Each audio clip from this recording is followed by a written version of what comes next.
जय हिंद दोस्तों, मैं वीर स्वागत करता हूं एक बार फिर से आप सभी का आपके अपने YouTube चैनल वीर सर जीएस वाले में। दोस्तों, हम लोग भारतीय भूगोल का अध्ययन कर रहे हैं और भारतीय भूगोल के अंतर्गत आज हम लोग अध्ययन करेंगे भारत की नदियों के बारे में। और भारत की नदियों से पहले हमने आपको टोटल 18 वीडियो दिए हैं, ये आज का 19वां वीडियो होगा। और जो 18 वीडियो पिछले दिए गए हैं, ठीक, उन सभी वीडियो के लिंक मैं आज वाली वीडियो के डिस्क्रिप्शन बॉक्स में दे दूंगा।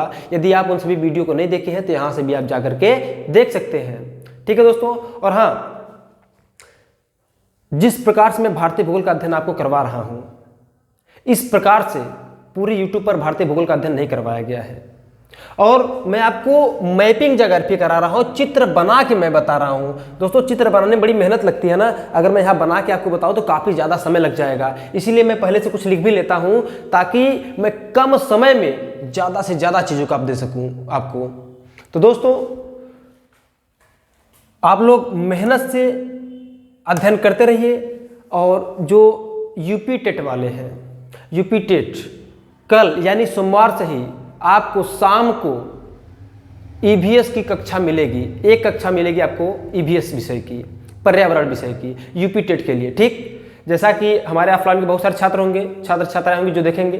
ठीक, अन्य अगर आप बाहर से हैं या फिर आप पहली बार चैनल पर जुड़ रहे हैं तो दोस्तों चैनल को सब्सक्राइब जरूर करिएगा और वीडियो को लाइक कीजिएगा और अपने दोस्तों में शेयर भी कीजिएगा। ठीक है, तो आइए ज़्यादा बात न करते हुए बढ़ते हैं अपने टॉपिक की ओर, आज की भारत की नदियों पर। दोस्तों, जो भारत की नदियां हैं इनको हम दो भाग में बांट कर पढ़ते हैं।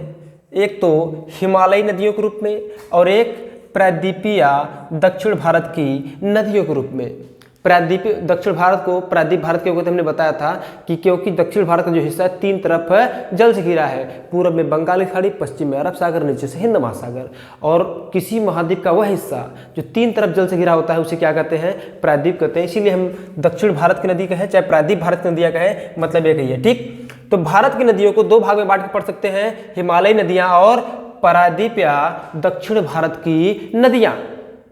आइए इनके अंदर क्या क्या हमको देखना है, जरा से इनकी विशेषताओं के बारे में जान लेते हैं कि इनको हिमालयी नदी क्यों कर रहे हैं, इनको प्रायद्वीपीय दक्षिण भारत नदी क्यों कर रहे हैं। क्योंकि दोस्तों, आपको पता है हमारा भारत का जो विस्तार है काफ़ी लंबा है। 8 डिग्री उत्तरी अक्षांश से लेकर के 37 डिग्री उत्तरी अक्षांश तक जाती है। तो दोस्तों, जो ऊपरी हिस्सा, उत्तरी हिस्सा, यहाँ से लेकर के पूरा हिमालय का विस्तार है। ठीक, तो जो नदियां हिमालय से निकलती हैं उन्हें हम कैसी कहते हैं भैया? उन्हें हिमालयी नदियां कहते हैं। और जो नदियां दक्षिण भारत वाले क्षेत्र से निकलती हैं उन्हें प्रायद्वीप नदियां या दक्षिण भारत की नदियां कहते हैं। ठीक है दोस्तों, जो हिमालयी नदियां होती हैं ये नदियां वर्षवाहिनी होती हैं, या इसे कह सकते हैं कि सदाबहार नदियां होती हैं, या कह सकते हैं कि सदा नीरा नदियां होती हैं। दोस्तों, हिमालयी नदियाँ सदाबहार नदियाँ होती हैं, या वर्षवाहिनी नदियाँ होती हैं, या सदाबहार नदियाँ होती हैं, आप कह सकते हैं। क्यों कह सकते हैं? क्योंकि जो हिमालयी नदियाँ हैं इनमें पानी का स्तर वर्ष भर एक समान सा रहता है। इनमें पानी का स्तर लगभग पूरे वर्ष भर, पूरे साल भर एक समान सा रहता है। इसका दो कारण है भाई, इसके दो स्रोत हैं, है ना। अगर आपसे पूछ दे हिमालयी नदियों के कितने स्रोत हैं, तो हिमालयी नदियों के दो स्रोत हैं, एक है वर्षा और एक है ग्लेशियर। यानी जो हिमालयी नदियां हैं, ऐसी नदियां जो हिमालय से निकलती हैं हिमालयी नदियां कहलाती हैं। और इन हिमालयी नदियों को जो पानी मिलता है दो स्रोतों से मिलता है। एक तो वर्षा होता है तो इनको पानी तो मिल ही जाता है, और दूसरा कारण है ग्लेशियर। यानी ग्लेशियर के पिघलने से क्या होता है, नदियों में पानी का जो स्तर होता है वो लगभग एक समान सा बना रहता है पूरे साल भर। ठीक है दोस्तों, तो इन्हें क्या कहते हैं? हिमालयी नदियाँ कहते हैं। तो हिमालयी नदियाँ वर्षवाहिनी, सदाबहार नदियाँ या सदा नीरा नदियाँ होती हैं। इनके दो स्रोत होते हैं, वर्षा और ग्लेशियर। ठीक है दोस्तों, और ये जो हिमालयी नदियाँ हैं इनके अंतर्गत किसको किसको देखना है हमको? इनके अंतर्गत हम तीन प्रमुख नदी तंत्रों को देखेंगे, सिंधु नदी तंत्र, गंगा नदी तंत्र और ब्रह्मपुत्र नदी तंत्र। कितने दोस्तों? तीन नदी तंत्रों को देखना है, सिंधु नदी तंत्र, गंगा नदी तंत्र और ब्रह्मपुत्र नदी तंत्र। इन तीन नदी तंत्रों के माध्यम से सारे के सारे हिमालय नदियों को हम लोग देख लेंगे, बस इन्हीं तीन में, है ना। देखिए, नदी अलग होता है, नदी तंत्र अलग होता है। नदी केवल पानी की एक धारा होती है या फिर एक धारा के रूप में जो प्रवाहित होता है उसको नदी कहते हैं। जबकि नदी तंत्र क्या होता है, एक मुख्य नदी होती है उसमें ढेर सारी नदियां आकर के मिलती है, तो सभी नदियों को संयुक्त रूप से क्या नाम देते हैं? नदी तंत्र कहते हैं। ठीक है, आगे मैं समझाऊंगा, चिंता न करें आप। ठीक, तो ये हो गया हिमालयी नदियाँ। बात करते हैं प्रायद्वीपीय नदियाँ की। तो प्रायद्वीपीय नदियाँ या दक्षिण भारत नदियाँ कैसी नदियाँ होती है दोस्तों? ये नदियाँ मौसमी होती हैं, है ना। यानी प्रायद्वीपीय नदियाँ मौसमी नदियाँ होती हैं। केवल मौसम के मानसून काल में ही इनमें पानी का स्तर ऊंचा उठा रहता है, जबकि अन्य समय में या ठंडी के समय में या फिर कह लीजिए कि जब अत्यधिक गर्मी होती है, यानी बरसात के अलावा, मानसून काल के अलावा इन नदियों में पानी का मात्रा क्या होता है? सूख जाता है, बहुत कम हो जाता है ना। तो प्रायद्वीप या दक्षिण भारत की नदियों को क्या कहते हैं दोस्तों? इन्हें मौसमी नदियाँ कहते हैं, है ना। और इनके पानी या इनके जल का कितने स्रोत होते हैं? केवल और केवल एक, और वह क्या है? वर्षा। यानी जब वर्षा काल आता है तो दक्षिण भारत की नदियों का पानी का स्तर बढ़ जाता है, और जब वर्षा काल चला जाता है तो पानी का स्तर घट जाता है। इसीलिए इनको मौसमी नदियाँ कहते हैं, क्योंकि केवल मानसून काल में ही क्या है? इनमें पानी का स्तर बढ़ रहा है। ठीक दोस्तों, तो ये हो गया हिमालयी नदियाँ और ये हो गया प्रायद्वीपीय नदियाँ। हिमालयी नदियों को हमने बताया कि 3 नदी तंत्रों के रूप में पढ़ेंगे, सिंधु नदी तंत्र, गंगा नदी तंत्र और ब्रह्मपुत्र नदी तंत्र। जबकि मौसमी नदियां या दक्षिण भारत की नदियां या प्रायद्वीपीय नदियों को 2 भाग में बांट पढ़ेंगे, बंगाल की खाड़ी में गिरने वाली नदियों के रूप में और अरब सागर में गिरने वाली नदियों के रूप में। देखो भाई, हमारा जो दक्षिण भारत है ना, ये प्रायद्वीपीय है, तो पूरब में बंगाल की खाड़ी है, पश्चिम में अरब सागर है। तो कुछ नदियां हैं जो बंगाल की खाड़ी में जाकर के अपना मुहाना बनाती हैं, और कुछ नदियां हैं जो अरब सागर में आकर के गिरती है। तो इनको जो दक्षिण भारत नदियां हैं, इनको भी 2 भाग में बांट लिए हम। किसमें? एक बंगाल की खाड़ी में गिरने वाली नदियां और दूसरा अरब सागर में गिरने वाली नदियों के रूप में। ठीक है दोस्तों, आगे बढ़ते हैं। अच्छा, तो डिवाइडेशन हो गया, बांट करके पढ़ लिए। ठीक, अब हम लोग सबसे पहले अध्ययन करेंगे हिमालयी नदियों के बारे में, और हिमालयी नदियों के बारे में जानेंगे हम सिंधु नदी तंत्र के बारे में। आज किसके बारे में अध्ययन करना है दोस्तों? सिंधु नदी तंत्र। यहाँ पे मैंने मैप में सिंधु नदी तंत्र को बनाया हुआ है, बहुत ध्यान समझिएगा। ऐसा मानचित्र द्वारा अध्ययन, चित्र द्वारा अध्ययन शायद आपको स्मार्ट बोर्ड वाले भी न करा पाए, जैसा मैं आपको करवाने जा रहा हूं। बहुत ध्यान सुनिएगा, ठीक है? तो ध्यान दीजिए। अभी मैं बात करने जा रहा हूं सिंधु नदी तंत्र की, है ना। अब सिंधु नदी तंत्र देखिए, मैंने हेडिंग किया हुआ है। तो सिंधु नदी तंत्र की प्रमुख नदी कौन है दोस्तों? तो सिंधु नदी तंत्र की प्रमुख नदी है सिंधु। अब आप कहेंगे उसी नदी का नाम आप क्यों ले रहे हैं, है ना। हमने कहा सिंधु नदी तंत्र की प्रमुख नदी कौन है? सिंधु है। देखिए, जैसे मान लेते हैं सिंधु नदी प्रवाहित हो रही है, तो सिंधु नदी में ढेर सारी नदियाँ, सहायक नदियाँ मिल रही है ना। मैंने बताया कि नदी और नदी तंत्र क्या होता है? जब एक नदी एक मुख्य धारा के रूप में प्रवाहित होती रहती है तो उसको क्या कहते हैं? नदी कहते हैं। लेकिन जब उसी नदी में कई सारी नदियाँ क्या हो भैया, आकर के मिलती जाए, आकर के कई सारी नदियाँ मिलती जाए, तो सभी नदियों को संयुक्त रूप से सिंधु नदी तंत्र कहते हैं, या फिर नदी तंत्र कहते हैं, सिंधु नदी नहीं, सिंधु नदी तंत्र कहते हैं। ठीक उसी प्रकार से सिंधु नदी है। अब सिंधु नदी प्रवाहित हो रही होती है, सिंधु नदी मुख्य नदी है ना। यानी कि जितने भी सहायक नदी आकर के मिल रही, किसमें मिल जाती हैं? सिंधु नदी मिल जाती हैं, इसीलिए इसका नाम सिंधु नदी तंत्र है। और अगर आपसे पूछे कि सिंधु नदी तंत्र की प्रमुख नदी कौन है, तो सिंधु नदी तंत्र की प्रमुख नदी कौन है भाई? सिंधु है। तभी तो इसका नाम सिंधु नदी तंत्र पड़ा। नहीं तो अगर झेलम इसकी प्रमुख नदी होता तो झेलम नदी तंत्र हो जाता। बात समझ पा रहे हैं आप? बिल्कुल। आगे बात करते हैं सिंधु नदी के बारे में। तो सिंधु नदी की कुल लंबाई कितना है दोस्तों? सिंधु नदी की कुल लंबाई है 3180 किलोमीटर। कितना है? 3180 किलोमीटर। पहले हम बात कर लेते हैं कि सिंधु नदी का उद्गम कहाँ से होता है दोस्तों, सिंधु नदी निकलती कहाँ से। ध्यान देना, ये तिब्बत में एक झील है, मानसरोवर नामक स्थान है। क्या है? मानसरोवर नामक स्थान है। वैसे मानसरोवर नामक जो स्थान है, यहाँ पे ढेर सारे ग्लेशियर, ढेर सारे झीलें हैं। केवल मानसरोवर झील एक ही नहीं है, यहाँ पर ढेर सारे ग्लेशियर और ढेर सारे झीलें हैं। तो इसी मानसरोवर के समीप से निकलता है सिंधु नदी, और इस प्रकार से ऊपर आगे की ओर प्रवाहित होता रहता है। मैं आपकी जानकारी के लिए बता दूँ, देखो ये लद्दाख है। लद्दाख में यहाँ क्या था? ये था काराकोरम श्रेणी, है ना, ये था लद्दाख श्रेणी, और ये था जास्कर श्रेणी। क्लियर है? क्या आपको दिख रहा है? बिल्कुल। अभी ध्यान दीजिए, जो सिंधु नदी है मानसरोवर के समीप से निकलती है, आगे लद्दाख में प्रवेश करती है, और जब लद्दाख में प्रवेश करती है तो यह है, देखिए ऊपर तो काराकोरम हो गया, यह है लद्दाख श्रेणी, और नीचे है जास्कर श्रेणी। तो सिंधु नदी लद्दाख में, लद्दाख और जास्कर श्रेणियों के मध्य से प्रवाहित होते हुए आती है, फिर कहाँ चली जाती है? पाकिस्तान में चली जाती है दोस्तों। कहाँ चली जाती है? पाकिस्तान में। अब अगर आपसे पूछता है कि भाई सिंधु नदी की टोटल लंबाई कितनी है, तो कुल लंबाई है 3180 किलोमीटर। यानी यहाँ से लेकर के पूरा, जब तक मुहाना नहीं बना लेती तब तक, कितना है? 3180 किलोमीटर है। और अगर आपसे पूछता है कि सिंधु नदी भारत के कितने राज्यों से प्रवाहित होती है, तो भारत के राज्यों से नहीं बल्कि एक केंद्र शासित प्रदेश से प्रवाहित होती है, लद्दाख से। क्या दोस्तों? लद्दाख से। और लद्दाख की राजधानी लेह जो है, इस सिंधु नदी के तट पर या फिर कह सकते हैं कि सिंधु नदी के तट पर दाहिने साइड है स्थित, यानी कि सिंधु नदी के दाहिने तरफ स्थित क्या है, लद्दाख की राजधानी लेह स्थित है। क्लियर है दोस्तों। यह केवल सिंधु नदी लेह लद्दाख में ही प्रवाहित होती है भारत में, और बाकी पाकिस्तान में चली जाती है और फिर कहाँ, चीन से निकलती है। यानी सिंधु नदी ऐसी नदी है जो 3 देशों से प्रवाहित होती है। एक तो चाइना यानी तिब्बत वाला भाग किसका, चाइना का है, दूसरा भारत और तीसरा पाकिस्तान। ठीक है, वेरी गुड। और ध्यान रखना ये जो सिंधु नदी है यह एक पूर्ववर्ती नदी है ना। देखिए सिंधु नदी, सतलज नदी और ब्रह्मपुत्र नदी ये तीनों पूर्ववर्ती नदी है। पूर्ववर्ती नदी का मतलब क्या होता है, सीधे से 1 मिनट एक लाइन सुनिएगा। हिमालय के निर्माण होने से पहले, यानी जब हिमालय का निर्माण नहीं हुआ था तब, ठीक है, हिमालय का निर्माण होने से पहले से जो नदियां प्रवाहित हो रही हैं उन्हें पूर्ववर्ती नदी कहते हैं। और इसमें शामिल है सिंधु नदी, सतलज नदी और ब्रह्मपुत्र नदी। तो ये तीनों नदियां क्या कहलाती है, पूर्ववर्ती नदी कहलाती है दोस्तों। क्या कहलाती है, पूर्ववर्ती नदी कहलाती है। तो ये हो गया सिंधु नदी। अब सिंधु नदी के बारे में हमने बताया कि यह लद्दाख और जास्कर श्रेणी के बीच से प्रवाहित होती है ना, लद्दाख और जास्कर श्रेणी के बीच से प्रवाहित होती है। क्लियर।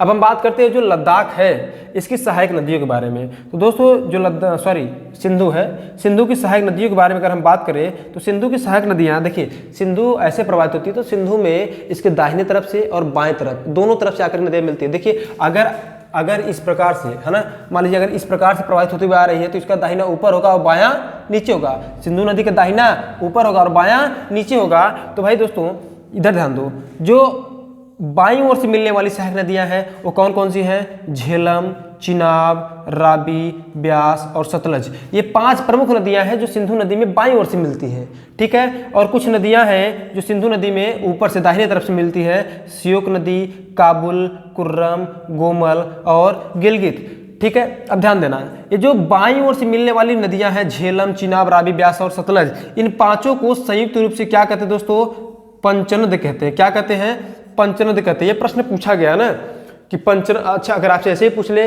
बताओ भैया निम्न में कौन सी नदी पंचनद में शामिल नहीं है, तो 3 टेस्ट में से उठा लेगा, चौथा कोई और कर देगा। तो ध्यान रखना इस बात को। ठीक है, तो ये होगी दोस्तों पंचनद नदी। अब बात करते हैं दाईं ओर से मिलने वाली नदी। तो दाईं ओर से एक ही नदी है जो श्योक नदी है। ये श्योक नदी भारत में मिल जाती है, बाकी ये 4 अन्य नदियां सिंधु नदी में भारत में न मिलकर के पाकिस्तान में मिलती है। क्लियर। ये भी क्या है, सिंधु की ही सहायक नदी है। क्योंकि श्योक जो है भारत में ही मिल जाता है, तो श्योक के बारे में कई बार पूछा है ना, कि श्योक किसकी सहायक नदी है, या फिर ऑप्शन दे देता है कि बताइए निम्न में सिंधु नदी की सहायक नदी कौन सी है। एक तो श्योक रहता है, बाकी 4-3 अन्य कर दिया जाता है। ठीक है, तो श्योक नदी के बारे में कई बार पूछा गया। ठीक है दोस्तों, तो हो गया सिंधु नदी की सहायक नदियां कौन कौन सी, बाईं ओर से मिलने वाली कौन कौन सी सहायक नदी है, झेलम, चिनाब, राबी, ब्यास और सतलज, जिसे हम संयुक्त रूप से पंचनद कह रहे हैं। और दाईं ओर से मिलने वाली सहायक नदियां हैं श्योक, काबुल, कुर्रम, गोमल और गिलगित। क्या इतनी बात क्लियर है दोस्तों? गुड। अब आगे बात करते हैं कि ये जो सिंधु नदी की सहायक नदियां हैं, ध्यान रखना, सिंधु नदी की सहायक नदियां ना, तो सिंधु से सहायक नदियों का मिलन कहाँ पे होता है। अगर पूछा जाए कि जो सिंधु की सहायक नदियां हैं ये सिंधु नदी में कहाँ पर मिलती हैं, तो दोस्तों ये सिंधु नदी में मिलती हैं मिठानकोट में। और मिठानकोट कहाँ है, पाकिस्तान में है। ठीक, यहाँ है सिंधु नदी का मिठानकोट, मैं लिख दे रहा हूँ मिठानकोट। ठीक, मिठानकोट नामक स्थान कहाँ है दोस्तों, पाकिस्तान में। ध्यान रखिएगा, सिंधु नदी की जितनी भी सहायक नदियां हैं ये सारी की सारी संयुक्त रूप से मिठानकोट में मिलती है। ऐसा नहीं कि सारी की सारी नदियां सीधे सिंधु में ही मिल जा रही हैं। ठीक, अभी मैं बता रहा हूं, आगे ध्यान रखिएगा। अब यहाँ थोड़ा मैप पर ध्यान दीजिएगा क्योंकि मैप बड़ा इंपॉर्टेंट है। ठीक, उसके बाद मैं अन्य बातों पर चर्चा करता हूँ। ध्यान दो, सिंधु नदी इस प्रकार से है। ठीक, उसके बाद यहाँ पे देख रहे होंगे झेलम है। झेलम जो नदी, ये जो झेलम नदी है जम्मू कश्मीर में एक झील है, शेषनाग झील। ठीक, तो शेषनाग झील से निकलती है झेलम नदी, ऊपर जाती है श्रीनगर से होते हुए कहाँ पहुँचती है, भारत पाकिस्तान की सीमा पर। और भारत पाकिस्तान की सीमा के साथ साथ कुछ दूरी तक प्रवाहित होती है। कौन, झेलम नदी। झेलम नदी भारत पाकिस्तान की सीमा के साथ साथ कुछ दूरी तक प्रवाहित होती है, फिर उसके बाद पाकिस्तान में चली जाती है और पाकिस्तान में आती है तो किस में मिल जाती है, चिनाब नदी में मिल जाती है। यानी झेलम नदी जो है किसकी सहायक नदी है, चिनाब नदी की है ना। यानी झेलम अपना जल सिंधु में मिलाती है, लेकिन किस नदी के माध्यम से, चिनाब नदी के माध्यम से। झेलम पहले चिनाब में मिल जाती है और चिनाब जाकर के सिंधु में मिल जाता है। आप समझ पा रहे हैं आप? तो अगर ऐसे पूछ दिया जाए कि झेलम किसकी सहायक नदी है और उसमें सिंधु न रहे तो चिनाब ऑप्शन में जरूर रहेगा दोस्तों। क्लियर है, गुड। ये हो गया झेलम। अब बात करते हैं चिनाब नदी की। ये जो चिनाब नदी है बड़ा लाचा हिमाचल प्रदेश राज्य में बड़ा लाचा दर्रे के समीप से निकलती है और आगे बढ़ती है, जम्मू कश्मीर में आती है। ठीक, जम्मू कश्मीर के बाद ये पंजाब में चली जाती है। तो चिनाब नदी हिमाचल प्रदेश और जम्मू कश्मीर राज्य से प्रवाहित होती है। तो जहाँ हिमाचल प्रदेश निकलती है वहाँ पे एक दर्रा है, बड़ा लाचा दर्रा। ठीक, जब ये पाकिस्तान में आती है, जाहिर सी बात भाई, ये जो चिनाब नदी है पाकिस्तान में आती है तो किससे मिलती है? सिंधु नदी से। चिनाब नदी हिमाचल से निकलकर कश्मीर में आती है, कश्मीर के बाद पाकिस्तान में आती है, फिर किससे मिल जाती है? सिंधु से मिल जाती है। और इसी चिनाब में ऊपर से कौन सी नदी मिलती है? झेलम मिलती है। कौन सा? झेलम। ठीक है। अच्छा, जो चिनाब है, चिनाब जो मैंने बताया कि बड़े लाचा दर्रे से निकलती है, ये हमें जगह यहाँ ध्यान दो। जैसे मान लेते हैं कि एक दर्रा है, ठीक, ये बड़ा लाचा दर्रा है। इस दर्रे के दोनों तरफ से सरिताएं दो निकलती है, एक चंद्रा और एक भागा। इन चंद्रा और भागा नदी को मिलने से एक नदी का निर्माण होता है, चंद्रभागा नदी। क्या होता है भाई? चंद्रभागा नदी। और यही जब चंद्रभागा नदी आगे बढ़ती है, कश्मीर में जाती है और कश्मीर के बाद पाकिस्तान में जाती है तो इसका नाम चिनाब नदी हो जाता है। क्या होता है दोस्तों? चिनाब नदी। इसका मतलब अर्थ यह है कि हिमाचल प्रदेश में चिनाब नदी को चंद्रभागा नदी कहते हैं। क्या कहते हैं? चंद्रभागा नदी। ठीक है, हालांकि मैंने वहां आगे लिखा है, मैं फिर से डिस्क्राइब एक बार कर दूंगा। तो एक बार चिनाब के जस्ट नीचे ही है ये वाला, है ना, झेलम चिनाब। ये है रावी। अब रावी किस दर्रे के समीप से निकलती है? रावी निकलती है रोहतांग दर्रे के समीप से, यानी कि रोहतांग दर्रा कहाँ है? हिमाचल प्रदेश में। तो रावी भी हिमाचल प्रदेश में रोहतांग दर्रे के समीप से निकलती है। किस राज्य से? हिमाचल प्रदेश, है ना। उसके बाद ये पंजाब में आती है, पंजाब में आती है, उसके बाद पहुंच जाती है पाकिस्तान में, और पाकिस्तान में किससे मिलती है आकर के? चिनाब में। किससे मिलती है? चिनाब में। यानी कि ऊपर से झेलम, नीचे से रावी, ऊपर से झेलम, नीचे से रावी, ये दोनों ही किसकी सहायक नदियां हुए? किसकी सहायक नदियां हुई भैया? चिनाब की। और ये दोनों ही चिनाब के माध्यम से अपना जल कहाँ मिलाती है? सिंधु में। सिर्फ यही दोनों नहीं, सारे की सारी नदी ऐसी मिलेंगी, ध्यान रखिए। उसके बाद ये नीचे है ब्यास, है ना, ये ब्यास। ये भी रोहतांग दर्रे के पास ही एक कुंड स्थित है, उस नाम का है ब्यास कुंड। उसका नाम क्या दोस्तों? ब्यास कुंड नाम है ना। तो ब्यास कुंड के पास से ही ब्यास नदी का उद्गम होता है और यह ब्यास नदी हिमाचल प्रदेश से निकल के पंजाब में आती है। पंजाब में एक स्थान है ना, या फिर जहाँ पर, या फिर ये कह लीजिए जहाँ पर ब्यास नदी पंजाब में मिलती है वहीं पर एक परियोजना बनाया गया, हरिके बैराज। क्या? हरिके बैराज। तो ब्यास नदी सतलज नदी में हरिके बैराज के पास आकर के मिल जाती है। कहाँ पे? हरिके बैराज एक परियोजना है दोस्तों। ठीक है, हरिके बैराज एक परियोजना है। Clear, very good. तो सिंधु हो गया, झेलम हो गया, चिनाब हो गया, रावी हो गया और ब्यास हो गया। अच्छा, ब्यास किस में मिल रहा है? सतलज नदी में मिल रहा है, यानी ब्यास सतलज की सहायक नदी। किसकी? सतलज की सहायक नदी। क्लियर। अब बात करते हैं सतलज की। देखो, जो सतलज नदी है, सतलज नदी मानसरोवर के पास से ही एक झील स्थित है, राकसताल। क्या दोस्तों? राकसताल नामक झील स्थित है। इसी राकसताल से निकलती है और यहाँ पर एक दर्रा है भाई, रोहतांग दर्रा। क्या? रोहतांग दर्रा। इसी रोहतांग दर्रे से प्रवेश करती है हिमाचल प्रदेश राज्य में सतलज नदी, उसके बाद पंजाब में आती है, पंजाब के बाद पाकिस्तान में आती है। और यह जो सतलज है, सतलज कहाँ पे आकर के मिल जाती है? चिनाब में। किसमें? चिनाब में। यानी ध्यान रखना, ऊपर झेलम, रावी और सतलज किसमें मिल रहे हैं?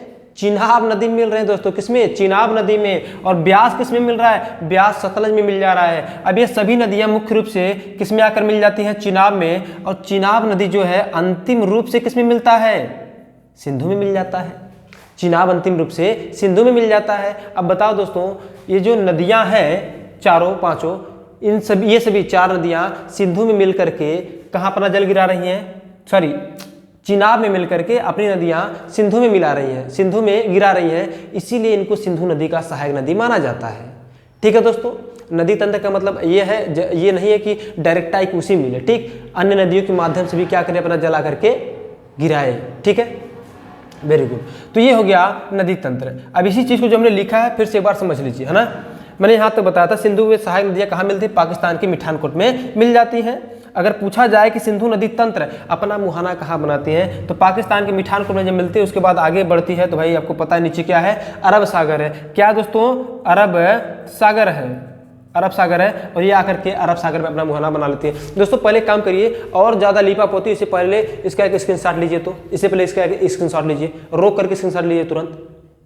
चलिए, आशा करते हैं आप स्क्रीनशॉट ले लिए होंगे, है ना, क्योंकि ऐसा मिल पाना बड़ा मुश्किल होता है। देखिए, मैं एक स्टूडेंट रहा हूँ और अभी भी मैं स्टूडेंट ही हूँ, यूपीएससी एस्पायरेंट हूँ हम, है ना, यूपीएससी एस्पायरेंट है, इसलिए मैं समझ सकता हूँ कि जब आपको सही कंटेंट नहीं मिलता है तो कैसा लगता है।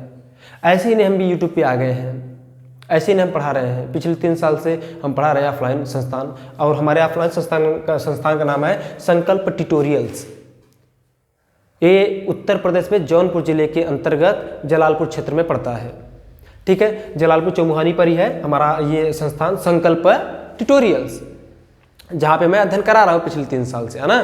तो जब सही कंटेंट नहीं मिलता है दोस्तों, बड़ा दुख होता है। मुझे भी थोड़ा थोड़ा मिल रहा था तो मुझे बड़ा अटपटा सा लग रहा था। फिर मैंने स्वयं अध्ययन करने का प्रयास किया, और फिर स्वयं अध्ययन के फलस्वरूप जाकर कितनी सारी चीज़ों को इकट्ठा किया गया है। और अब आप सोचो, इतनी सारी चीज़ों को मैं इकट्ठा करके आपको एक साथ दे रहा हूँ। अब या तो आपका सौभाग्य है, आप सौभाग्य ही कह सकते हैं कि आपको सारी चीज़ें एक साथ मिल जा रही हैं, नहीं तो सबको एक साथ नहीं मिलती हैं चीज़ें।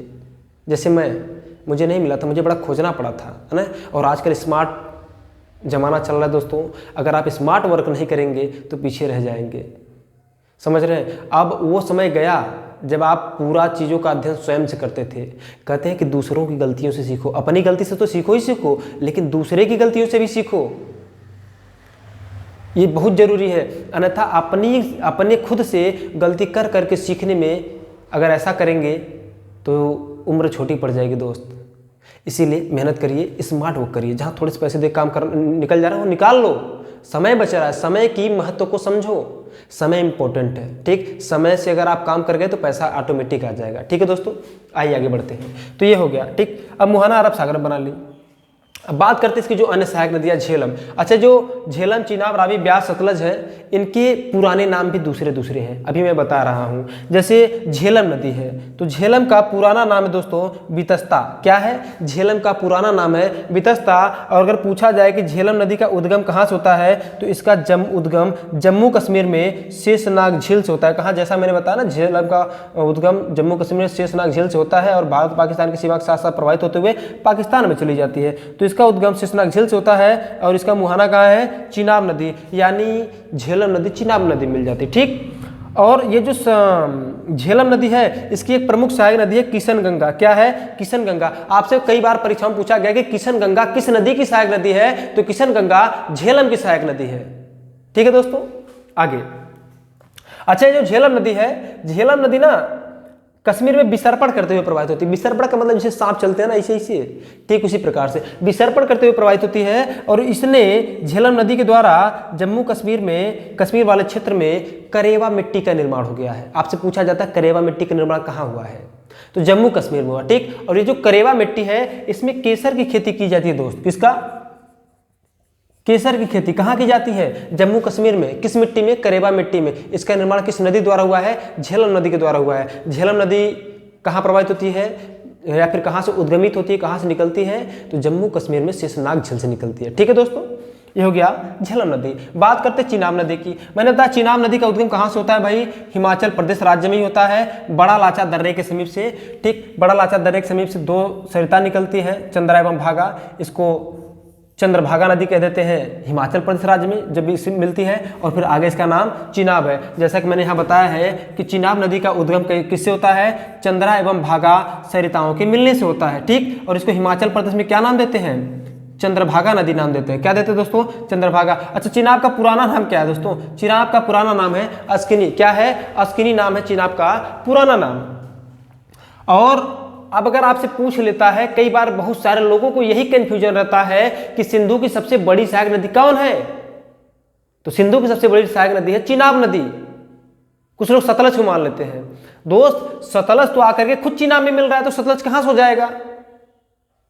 तो इसका सहायक नदी है, सबसे बड़ी सहायक नदी चिनाब नदी है, ठीक है। तो सिंधु की सबसे बड़ी सहायक नदी कौन है दोस्तों? चिनाब नदी है। और इस चिनाब नदी पर 3 परियोजनाएं स्थित हैं।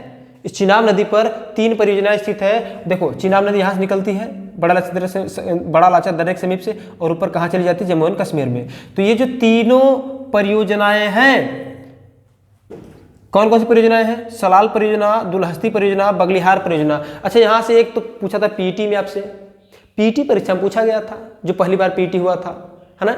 यहाँ से भी पूछा गया था, परियोजना से भी। बताइए फलाना परियोजना किस राज्य में है, या फिर फलाना परियोजना किस नदी पर है। तो दोस्तों ध्यान रखना, चिनाब नदी पर 3 प्रमुख परियोजना है, सलाल परियोजना, दुलहस्ती परियोजना और बगलिहार परियोजना। और ये तीनों ही परियोजनाएं चिनाब नदी पर स्थित है, जम्मू कश्मीर राज्य में। चिनाब नदी पर जम्मू कश्मीर राज्य में स्थित है, ठीक है। और चिनाब नदी पर ही अटल सेतु स्थित है। अटल सेतु भारत का सबसे ऊंचा पुल है ना, ऊंचा पुल है। अच्छा, कई बार लोगों को कन्फ्यूजन ये होता है, पहले मैं भी कन्फ्यूज हो जाता था इसमें, यानी कन्फ्यूज हो जाता था कि ब्रिज क्या होता है और फ्लाईओवर क्या होता है ना।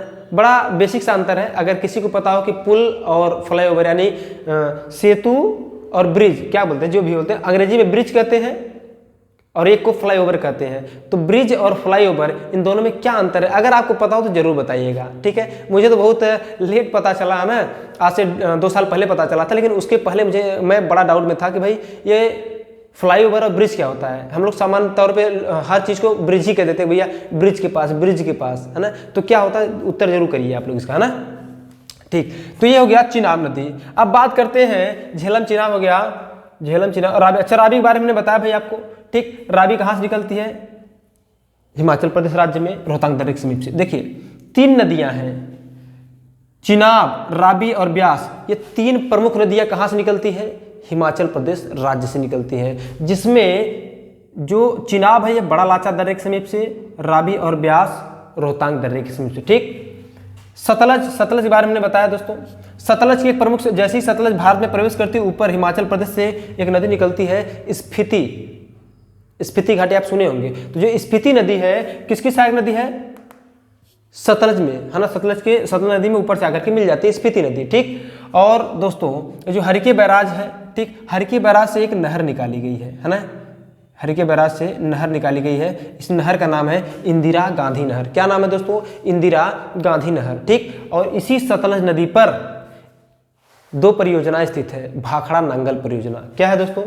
भाखड़ा नांगल परियोजना। यहाँ पर आपके लिए एक प्रश्न मैं दूंगा, इस परियोजना का नाम है भाखड़ा नांगल परियोजना,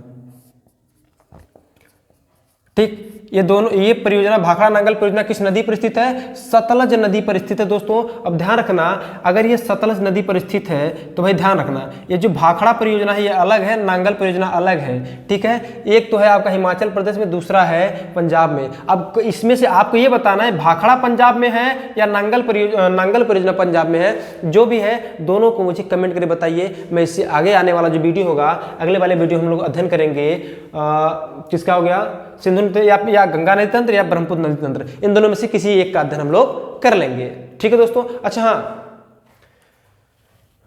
कहा गया सिंधु, झेलम का पुराना नाम बितस्ता, चिनाब का पुराना नाम अस्किनी और झेलम चिनाब, रावी का पुराना नाम क्या हो जाता है? परुसड़ी, है ना। ब्यास का बिपाशा, सतलज का सतुद्री, ये इनके पुराने नाम है, ठीक। मैं यहाँ लिखना चाहूँ तो लिख दे रहा हूँ, है ना। चलिए यहीं पर मैं लिख दे रहा हूँ, भाखड़ा नांगल जरूर बताइएगा, है ना। ये तो इधर हो गया, झेलम का बितस्ता, चिनाब का अस्कनी, रावी का पुराना नाम है परुसड़ी, ब्यास का पुराना नाम है बिपाशा, सतलज का पुराना नाम है सतुद्री। क्या है दोस्तों? सतुद्री। तो दोस्तों ये हुआ आज हमारा सिंधु नदी तंत्र, यानी भारत की नदी स्टार्ट हो चुकी है। सिंधु नदी तंत्र एक दिन में हो गया। कल हम लोग पढ़ेंगे ब्रह्मपुत्र या गंगा के कोई में से एक पढ़ लेंगे, ठीक। एक दिन अगर गंगा नदी तंत्र पढ़ेंगे तो एक दिन में ये इसमें लग जाएगा, एक दिन ब्रह्मपुत्र नदी तंत्र में लग जाएगा। हो सकता है कि गंगा नदी तंत्र में 2 दिन लगे, क्योंकि गंगा नदी तंत्र में जितनी सहायक नदियां हैं हम उन सहायक नदियों के बारे में भी पढ़ेंगे।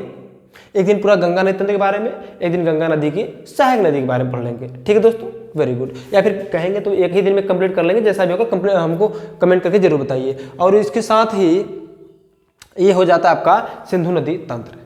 तो दोस्तों काफ़ी मेहनत किया गया आप लोगों के लिए। वीडियो आपको कैसा लग रहा है? वीडियो पर अपना विचार जरूर बताया करें आप। क्योंकि जब आपका विचार हमारे साथ साझा होता है, आप कमेंट करते हैं, तो मुझे बड़ा अच्छा लगता है। कम से कम लोगों को पसंद आ रहा है, ना पसंद है, क्या है, जो भी चीज़ें हमको पता चलती है, कितना सुधार करना है, सारा चीज़ों का हमको अनुभव होता है, सारी चीज़ें हमको पता चलती रहती है और मुझे अच्छा लगता है, मुझे एनर्जी मिलती है, ऊर्जा मिलती है और भी ज़्यादा अच्छा करने का। तो दोस्तों अपना फीडबैक जरूर दिया करें आप सभी। इसी के साथ हम आपसे लेते हैं विदा और चैनल को सब्सक्राइब कर लीजिएगा अगर अभी तक नहीं किए हैं तो। ठीक है दोस्तों, आज के लिए लेते हैं आपसे विदा। वीडियो देखने के लिए आप सभी का दिल से बहुत बहुत धन्यवाद।